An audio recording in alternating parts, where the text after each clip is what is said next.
Something shifts the moment you disappear. Not loudly, not dramatically, but in a way that unsettles the nervous system of the person who believed you were always there. Ghosting, when done unconsciously, is avoidance.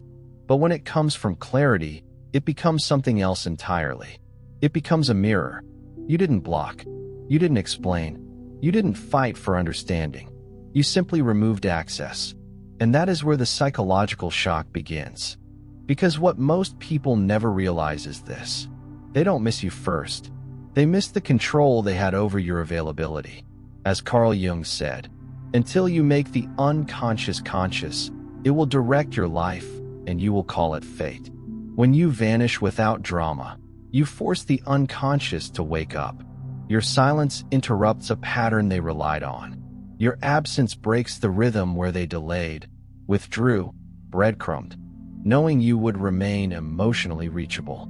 Now, suddenly, there is no feedback, no reassurance, no emotional echo, and the psyche panics when a familiar source of validation disappears. This is not about manipulation. It's about nervous systems losing a stabilizer they never acknowledged needing. In Jung's view, when an external figure disappears, the shadow emerges. Questions surface they never wanted to face. Did I misjudge her value? Why do I feel uneasy now? Why does her silence feel louder than her presence ever did? Because access creates invisibility, and loss creates awareness. When you ghost from self-respect, you are no longer reacting. You are withdrawing energy. And energy withdrawal is perceived as rejection by the unconscious, even when no words are spoken. This is why they replay conversations, why they suddenly remember your tone, your warmth, your patience, why curiosity turns into obsession. You didn't punish them. You simply stopped supplying emotional certainty. And the mind hates uncertainty more than rejection. What happens next is inevitable. They feel the absence not as distance, but as displacement. You are no longer where they left you, and that destabilizes everything they thought they knew about their power in the connection. This is only the beginning. What unfolds after access is removed reveals truths no conversation ever could. If you felt this shift in your body while listening, stay with me. Subscribe to the channel. This journey is just opening, and what comes next may change how you see silence forever. After the shock settles, something deeper begins to unfold. Not immediately, not consciously. At first, they tell themselves a story. She's busy. She'll come back. This is temporary. The mind clings to logic because logic feels safe. But the body knows better. Because what you removed was not conversation. You removed emotional access. And that creates a fracture between what they think and what they feel. Carl Jung spoke often about this moment, when the ego loses control and the unconscious starts speaking in symptoms. Restlessness, distraction, an urge to check, to verify, to regain orientation. They begin to reach for their phone without realizing why. They notice your absence in places where you were never physically present. Silence starts to feel intrusive. Why? Because you were part of their internal regulation system. Your replies softened their uncertainty. Your presence anchored their self-image. Even your patience made them feel emotionally dominant without effort. And now that stabilizer is gone, this is where the psychological reversal happens. You think they lost you, but what they actually lost was the version of themselves that existed when you were accessible. In Jungian terms, you activated a projection, and when the projection disappears, the psyche is forced to reclaim what it outsourced. That's uncomfortable. They begin to feel exposed to themselves. The questions deepen. Why does this bother me so much? Why can't I just move on? Why does her silence feel like judgment, even though she said nothing? Because silence removes negotiation. There is nothing to argue with, nothing to explain away, nothing to control.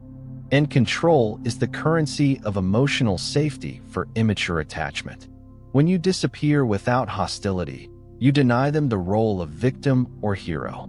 They can't accuse you. They can't blame you. They can only sit with the gap. Jung would say this is the moment the shadow knocks. The part of them that took you for granted. The part that delayed. withheld, minimized. The part that assumed you would always be there. That part is now fully visible and deeply uncomfortable. And here is the quiet truth most women never hear. They don't chase because they miss connection. They chase because the mirror vanished. You were reflecting something back to them: desirability, importance, reassurance. Without you, the reflection collapses. And suddenly, you become unforgettable, not because you disappeared to provoke, but because your absence forced them to confront something unresolved within themselves. This is why ghosting from clarity is so powerful. You are no longer participating in emotional distortion. You are no longer buffering their confusion. You are letting reality speak. And reality is always louder than explanation. Stay with me. What happens next is where the real transformation, yours and theirs, begins. Then comes the phase no one talks about, the quiet recalibration. This is where they stop looking for you and start feeling you, not romantically, psychologically. Because when access disappears long enough, the mind can no longer pretend it doesn't matter. The nervous system begins to reorganize around the loss. Carl Jung described this as the moment when compensation occurs, when the psyche, deprived of an external source, tries to restore balance internally. And that's when the tension grows. They begin to assign meaning to your absence, not because you gave them any, but because the mind cannot tolerate a vacuum. Every unanswered moment becomes symbolic. Every memory becomes amplified. Every detail they once overlooked becomes charged. Your silence stops being neutral. It becomes interpretive. They wonder, was she hurt? Was she done long before I noticed? Did I misread my importance in her life? And here's the key shift. For the first time, they are not the one deciding. They don't know if you'll return. They don't know if you're thinking of them. They don't know where they stand. This uncertainty is destabilizing because it reverses the emotional hierarchy. Before, you were waiting. Now, the waiting belongs to them. And waiting forces introspection. Jung believed that when projections collapse, individuation begins. The painful but necessary process of seeing oneself clearly. This is where regret doesn't look like apology. It looks like discomfort. They become more cautious with others, more distracted, more aware of emotional consequences. Not because they've suddenly matured, but because your absence introduced consequence where there was once comfort. You showed them that access is not permanent. And something subtle happens here.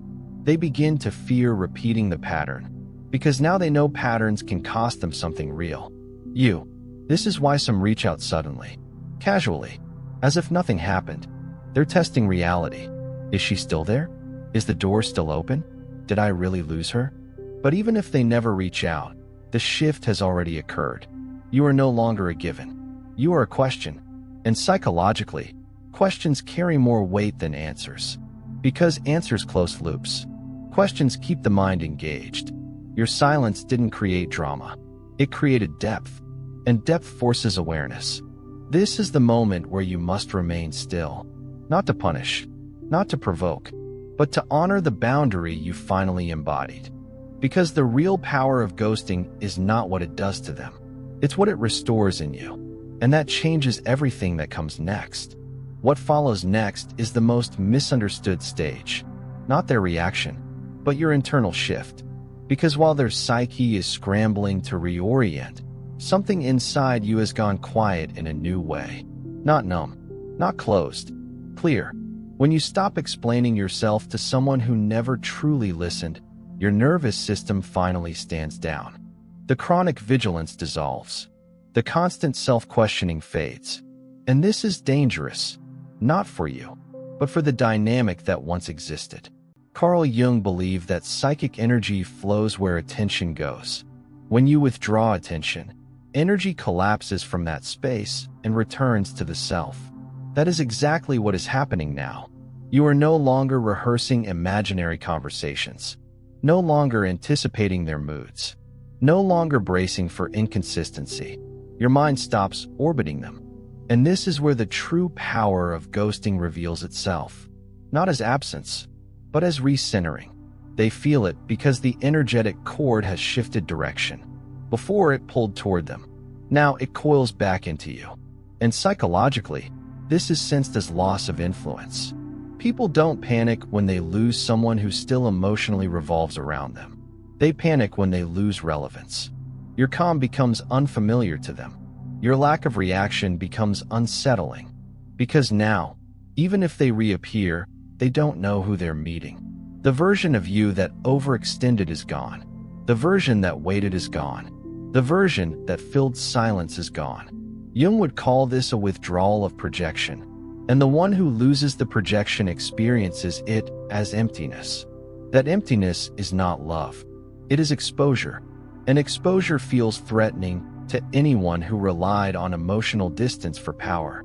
This is why, even without contact, you may notice sudden curiosity from them, indirect signals, subtle attempts to be noticed, a shift in their emotional tone toward others. They are recalibrating around the absence of your energy. But here is the most important truth of this stage. You are no longer waiting to be chosen. You have moved from reaction to observation. And that changes how everyone experiences you next, not just them. Your silence now has weight because it comes from self-alignment, not strategy. And when silence comes from alignment, it doesn't ask questions. It answers them, quietly. Then comes the moment of truth. Not when they reach out, but when you no longer need them to. This is where the psychological dynamic fully inverts. Because attachment is not sustained by love alone. It is sustained by access. And once access is gone long enough, the psyche redraws its map. Carl Jung described this as a return of libido to the self. The life force that was once invested outward now reintegrating inward. You start waking up differently, breathing more deeply, responding instead of reacting, and something almost unsettling happens. You feel less urgency. That urgency, the need to resolve, clarify, fix, was never love. It was anxiety bonded to hope. Now it's gone. And that's when the world begins to respond to you differently. Not because you changed your behavior, but because you changed your center of gravity. People sense when someone no longer negotiates their worth internally. It alters posture, tone, timing. Even silence sounds different. For them, this is the point of no return. If they come back now, it's not curiosity. It's disorientation. They are meeting a version of you that no longer fits the role they assigned. You are no longer available for half presence. No longer emotionally reachable without effort. No longer filling gaps they refuse to close. And psychologically, this is destabilizing because it removes the illusion of safety they had in your patience. Jung warned that when the ego loses its familiar structure, it reacts defensively. That's why some respond with indifference, others with sudden intensity, others with silence of their own. But all of these are symptoms. Because what they lost wasn't you. They lost access without consequence. And you gained something far more valuable. Self-trust. You now know what happens when you stop explaining yourself to people who benefit from misunderstanding you. You now know how powerful stillness becomes when it's no longer waiting. And most importantly, you now recognize that disappearing did not make you smaller. It made you undeniable. What happens next is not about whether they return. It's about whether you would even recognize them as relevant anymore. And that is where your real freedom begins. This is where the illusion finally breaks. Not for them, for you. Because once your nervous system recalibrates to peace, chaos becomes obvious. Inconsistency becomes loud. Half-effort becomes visible. And what once felt confusing now feels incompatible. Carl Jung said, "The privilege of a lifetime is to become who you truly are." Ghosting, when rooted in self-respect, accelerates that privilege. You are no longer negotiating with potential. You are responding to reality. And reality has weight. At this stage, something subtle but irreversible happens. Your body stops leaning forward emotionally. You don't fantasize about explanations. You don't replay endings. You don't hope they finally get it. Because your psyche already has. You have integrated the lesson. And integration is what makes detachment permanent. For them, this is when panic either spikes or collapses into resignation. Some will feel an urge to reclaim relevance. Not intimacy, relevance. They may show up confidently, as if nothing happened. Test boundaries disguised as nostalgia. Attempt charm instead of accountability. But notice this: they arrive without depth. Because depth requires self-reflection. In your absence, forced reflection they didn't complete. Jung would say they are trying to restore the old projection, while you have already reclaimed your energy. And this mismatch is unmistakable. You can feel it instantly. Their words don't land. Their presence feels flat. Their attention feels performative. Because you are no longer responding from lack. You are responding from alignment. And alignment has standards without announcing them. This is the phase where many women think, why doesn't it feel the same? Because it isn't. You are not the same nervous system that tolerated ambiguity. Your silence didn't harden you. It refined you. And refinement makes incompatibility impossible to ignore. This is why ghosting, when done consciously, is not disappearance. It is selection. You didn't walk away to be chased. You walked away to see clearly. And now, clarity protects you better than hope ever did. What remains is not longing, but discernment. And discernment changes who even gets access to you next. Now comes the quiet reckoning. Not dramatic, not emotional, but deeply revealing. This is the stage where you realize something almost unsettling. You didn't lose them. You outgrew the dynamic. Because growth doesn't always feel like expansion at first. Sometimes it feels like silence where chaos used to live. Carl Jung spoke of this moment as psychic maturation. When the ego stops seeking completion through others and turns inward for authority. You no longer ask, why did this happen? What did I do wrong? What could I have done differently? Those questions belong to a version of you that was still negotiating worth. Now, your mind asks different questions. Does this align with who I am now? Does this feel steady in my body? Is this energy clean? And these questions don't create anxiety. They create distance. Distance between you and what once consumed you. For them, this is where the loss becomes undeniable. Because even if they reappear, your response isn't charged. You're polite, neutral, grounded. And that neutrality is far more unsettling than anger. Why? Because anger still signals emotional investment. Neutrality signals closure. Jung would say the projection has fully withdrawn. They are no longer standing in front of a mirror. They are standing alone. And suddenly, they feel small, not because you diminished them, but because they no longer feel magnified through you. This is when the mind scrambles for meaning. Did I miscalculate? Was she always stronger than I thought? Why does she feel unreachable now? Because you are. Not physically, psychologically. You no longer occupy the role that made them feel powerful. And the truth is, they never lost you. They lost access to the version of you that made emotional minimalism profitable. That version is gone. And what replaces her is not colder, but clearer. You don't punish. You don't explain. You don't reopen. You simply move forward without dragging the past with you. And that movement, quiet, embodied, unquestioning, is what makes you unforgettable. Because people don't forget who they couldn't replace. And they especially don't forget who walked away without bitterness. Only truth. We're nearing the end now. What remains is the final integration. And the moment you understand why this had to happen exactly this way, this is the stage where meaning settles into the body. Not as a lesson you repeat, but as a truth you live. You no longer describe what happened as ghosting. That word feels too shallow now.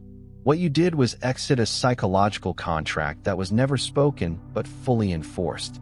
A contract where you were expected to be patient, available, understanding, while they remained undefined, distant, unfinished.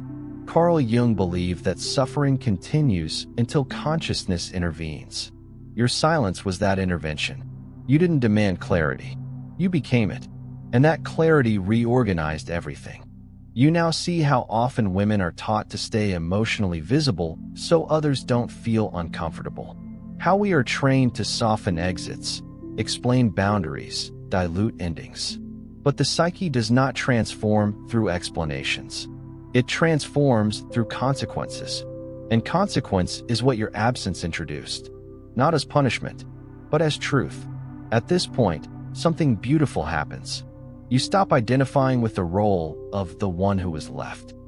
You recognize yourself as the one who chose alignment over attachment. That shift is subtle, but permanent. You no longer scan for signs. You no longer interpret silence. You no longer wait for emotional resolution from someone who avoided it, because your system has already resolved it. For them, this is when memory replaces presence. They may think of you unexpectedly, compare others to you unconsciously, feel a quiet regret they can't articulate. But regret no longer has access to you. Jung would say they are now carrying the shadow of what they failed to integrate, while you integrated it fully. And this is the final psychological reversal. You become calm. They become restless. You become whole. They feel fragmented, not because you won, but because you chose truth over repetition. This is where you understand something profound. The connection didn't end because you disappeared. It ended because it could not survive awareness. And awareness is irreversible. What remains now is not longing, not bitterness, not hope, but readiness. Readiness for something that doesn't require disappearance to be respected. One final part remains, and it brings everything together, not with intensity, but with quiet authority. Now you stand in a different position entirely. Not elevated, not hardened, but anchored.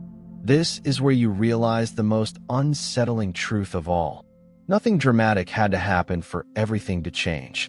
No final conversation. No emotional showdown. No closure ritual. Just awareness, embodied. Carl Jung believed that when a pattern is fully seen, it loses its power to repeat itself. That is exactly what has happened here. You are no longer available for dynamics that rely on ambiguity to survive. Your system now recognizes inconsistency the way the body recognizes danger. Instantly, without debate. And that recognition is quiet. You don't announce standards. You don't explain boundaries. You simply don't stay where alignment is missing. For them, this is the most disorienting part. Because even if they understand intellectually what they lost, they can't access you emotionally anymore. Your energy is no longer circulating in their orbit. And orbit is where control once lived. Now, something irreversible has taken place. You have become self-referenced. Your sense of worth no longer rises or falls based on someone else's attention. Your nervous system no longer seeks regulation through another person's presence.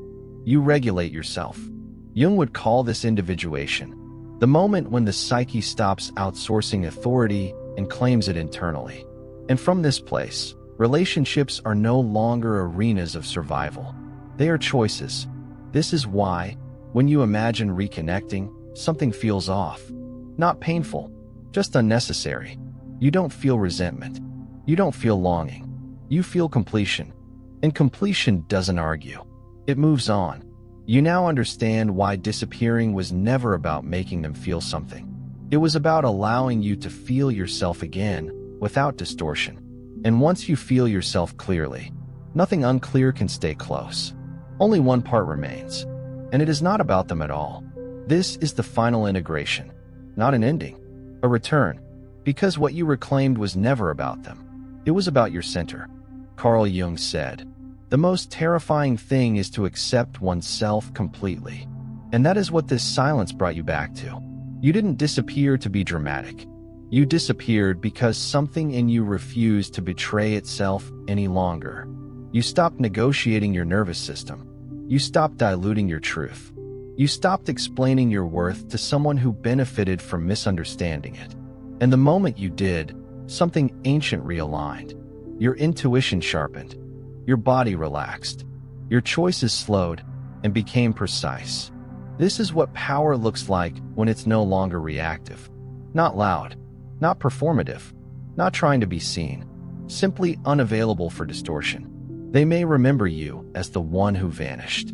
But that is not your story. Your story is that you chose consciousness over repetition, wholeness over attachment, self-trust over hope that cost you peace. And from this place, something extraordinary happens. You no longer attract people who need you to stay confused. You no longer magnetize dynamics that thrive on emotional fog. You meet clarity with clarity, presence with presence, depth with depth, because you are no longer asking to be met. You are meeting life. And that is the quiet authority no one can ignore, even long after you're gone. If this journey resonated with you, it means something in you was ready to remember itself. Stay close. This channel is not about chasing power. It's about returning to it.